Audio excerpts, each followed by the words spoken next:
Welcome to Kitchen Table Conversations, a series of short and shareable conversation starters for those of us who have or love and support people with a complicated and beautiful brain.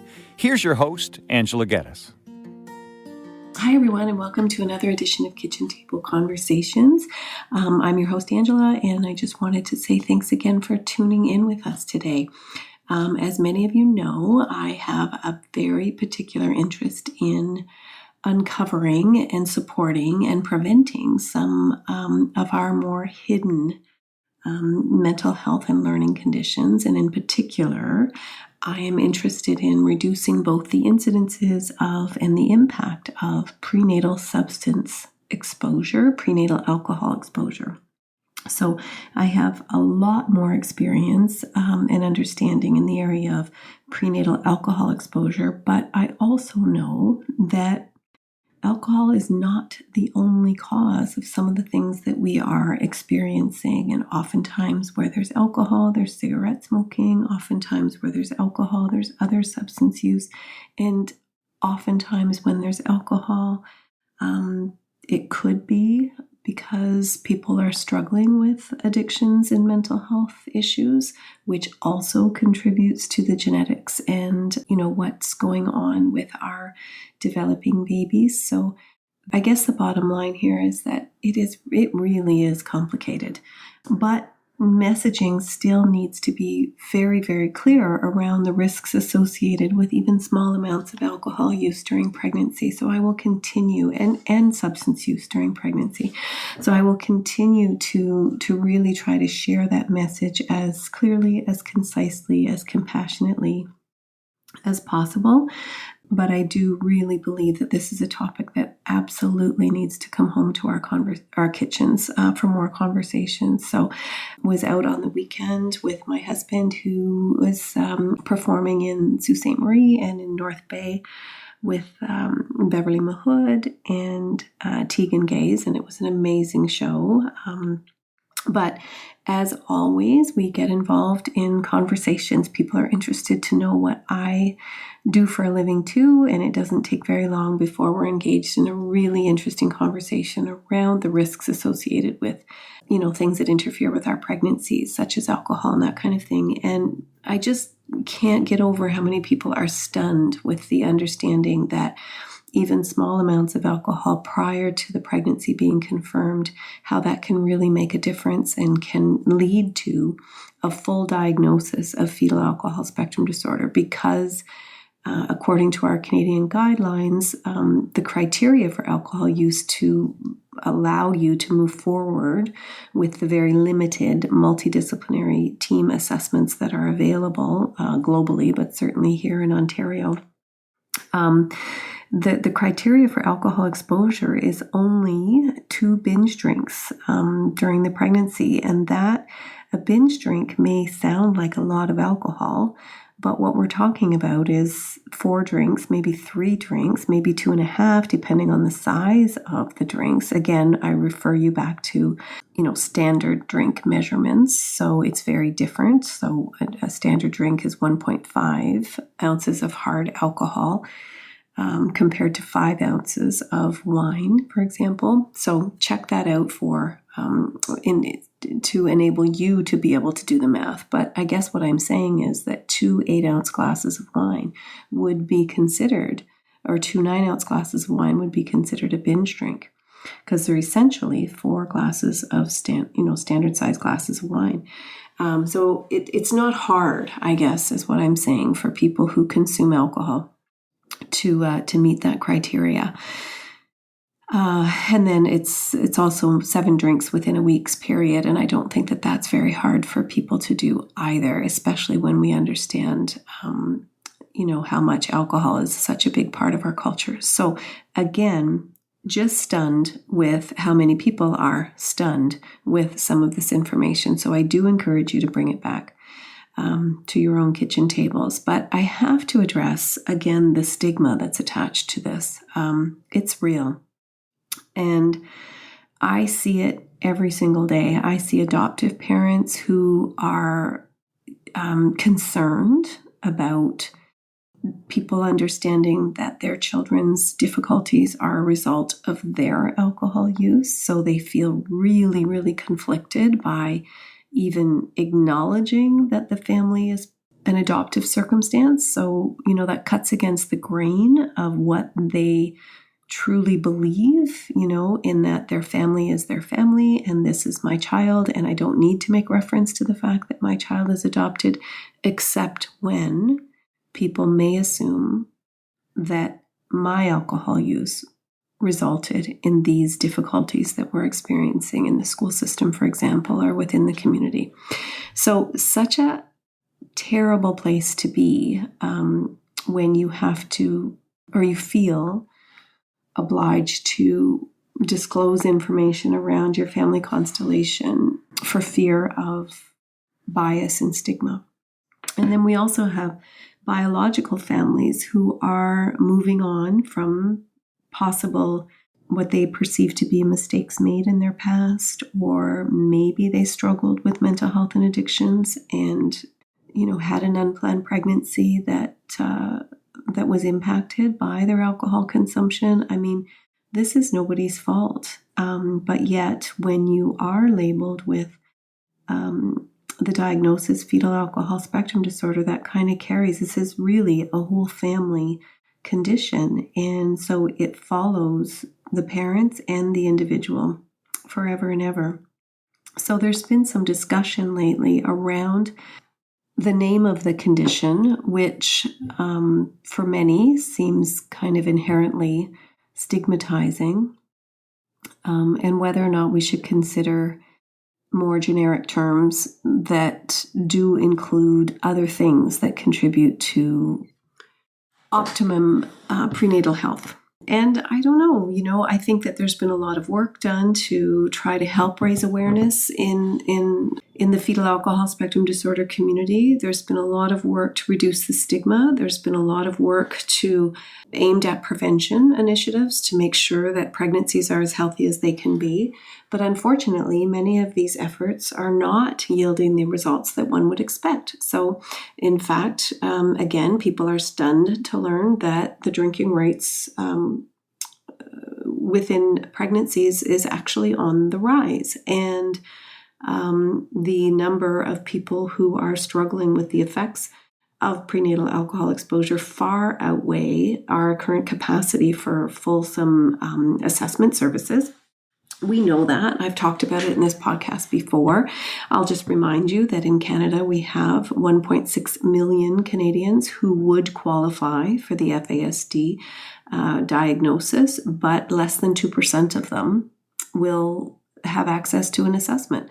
So what happens to the 98% of the rest of them that do not have this FASD diagnosis?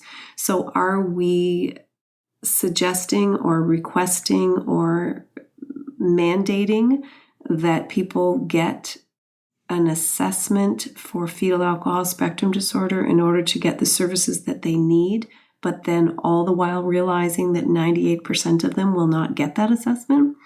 So in our efforts to become more inclusive of this very complex and largely preventable condition, are we actually being exclusionary with both the terminology and the insistence that we all do it, we all perform the assessment services in the same way? So I really feel that that's a topic area that we really do need to bring back to our kitchen tables to further understand how we can make a difference in our own families and our own communities, but also how do we bring these conversations to other people so that we can influence policies and make sure that people are being supported in helpful and relevant ways, even without the full diagnosis, given our current realities.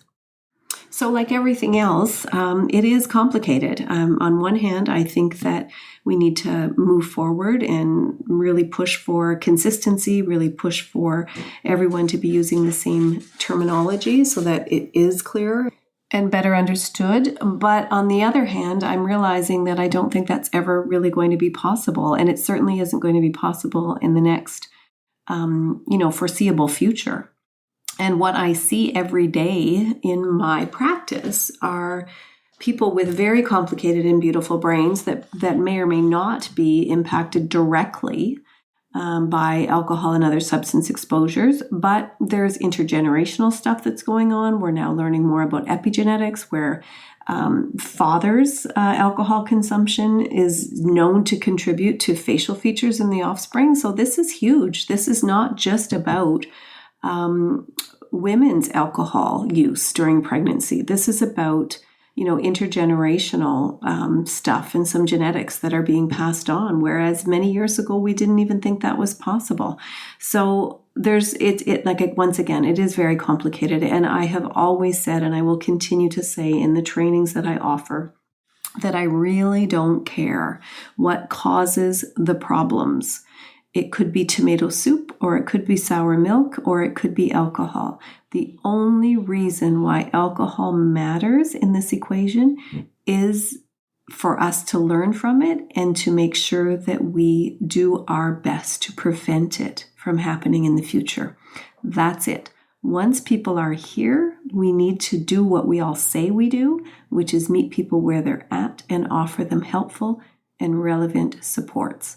That is where we're lacking, and that's where my passion lies. So I'm happy to say that I will continue to offer training and my book at a variety of different community college programs.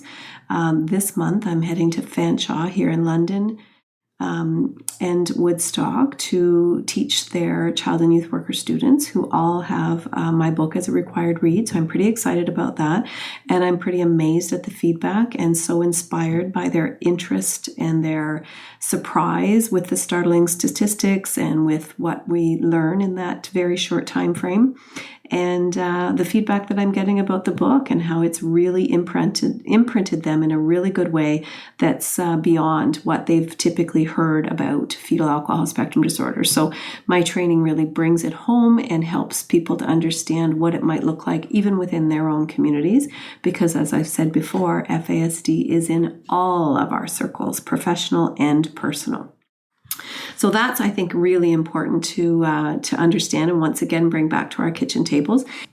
And I'm so honored to be able to share what I've learned for the past, over the past 25 plus years of working in this field. So I am just in the process of getting ready to head up to North Bay to One Kids Place to work with their FASD collaborative to provide some community training. So I'm so excited because it's going to be all day, and then I'm going to be facilitating a parent or caregiver group in the evening, and I am working with Shannon Butt, who is a peer support worker within our organization and who is a member of the Change Makers, the FASD Adult Change Makers, and is also just an amazing and gifted speaker who has living experience with FASD.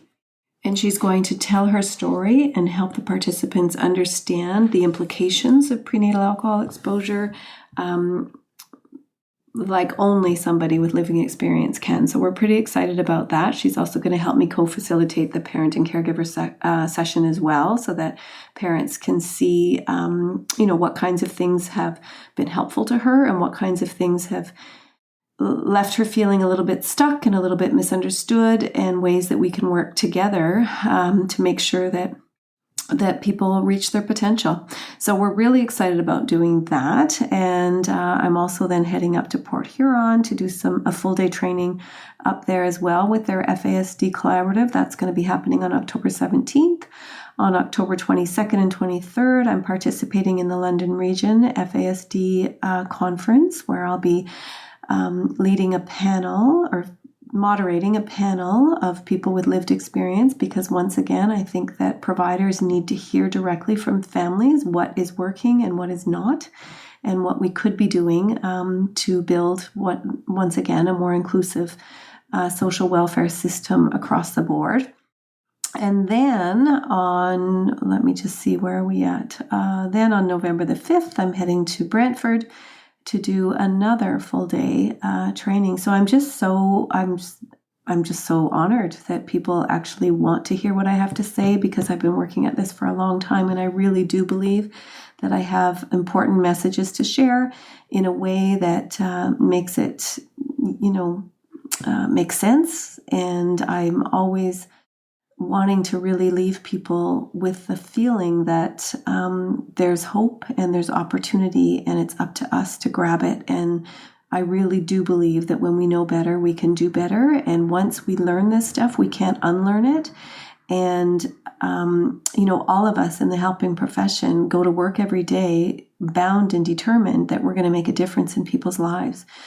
However, if we continue to support people who are misunderstood and misdiagnosed with traditional types of therapies and mental health supports, oftentimes we can do more harm than good, and nobody wants to do that. So again, I'm really, so excited about these opportunities that are coming up this fall. It's busier than heck, but again, such meaningful work. And I really do believe that we have the opportunity to change the landscape for many people moving forward. So check out my website for some more research articles explaining some of the different viewpoints from professionals and from family members around the name of the condition itself. And also, please check out the new song that we just put out, Dusty Road to Home, which again was a song written and performed by Canadian country music artist Jamie Warren, but it was co-written by a group of young adults who collectively struggle with a variety of different mental health and learning and developmental conditions. So it's a pretty powerful song, and we did release it in September to help raise awareness for fetal alcohol spectrum disorder and our prevention efforts. So please check that out and feel free to share. And feel free to share this podcast as well, because, there's a little part of me that wonders why this messaging is not going viral, because once again, we could really make a big difference for so many individuals, for so many families, for so many communities. And in terms of investment, I can't think of a wiser one. So, yeah. With many thanks, Angela.